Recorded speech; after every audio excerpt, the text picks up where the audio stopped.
হেই audience, WhatsApp. 6 বলে প্রয়োজন 16 run. Long অফে Hardik পান্ডিয়ার full toss বলে উড়িয়ে মারলেন ডেভিড মিলার, কিন্তু সেটা সীমানার কাছ থেকে তালুবন্দি করেন সূর্যকুমার যাদব। নিয়ন্ত্রণ হারিয়ে দড়ির বাইরেও চলে যেতে হয় তাকে। এ সময়টায় বল শূন্যে উঠছিল। পরে সেটি আবার ধরেন সূর্যকুমার। টিভি রিভিউ দেখে আউট দেন রিচার্ড ক্যাটল বড়। মিলার আউট হলে পরের 5 বলে 8 রান করতে সক্ষম হয় দক্ষিণ আফ্রিকা। 11 বছরের শিরোপা খরা কাটিয়ে চ্যাম্পিয়ন হয় টিম ইন্ডিয়া।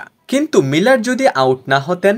এই প্রশ্ন উঠছে সূর্যকুমারের ক্যাচের ক্লোজ রিভিউ দেখে। সামাজিক যোগাযোগ মাধ্যমের রিভিউয়ের জুম করা ভিডিওতে দেখা যায় বল হাতে থাকা অবস্থায় সূর্যকুমারের পায়ের কাছে কিছু একটা নড়ছে।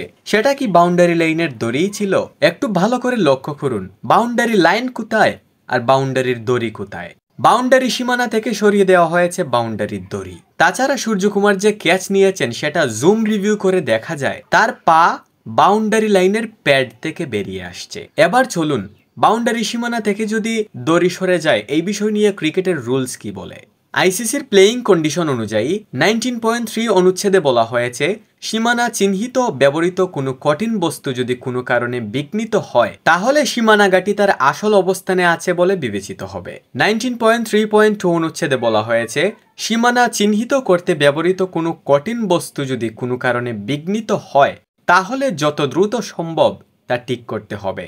খেলা চলতে থাকলে বল ডেড হওয়া মাত্রই এ কাজ করতে হবে।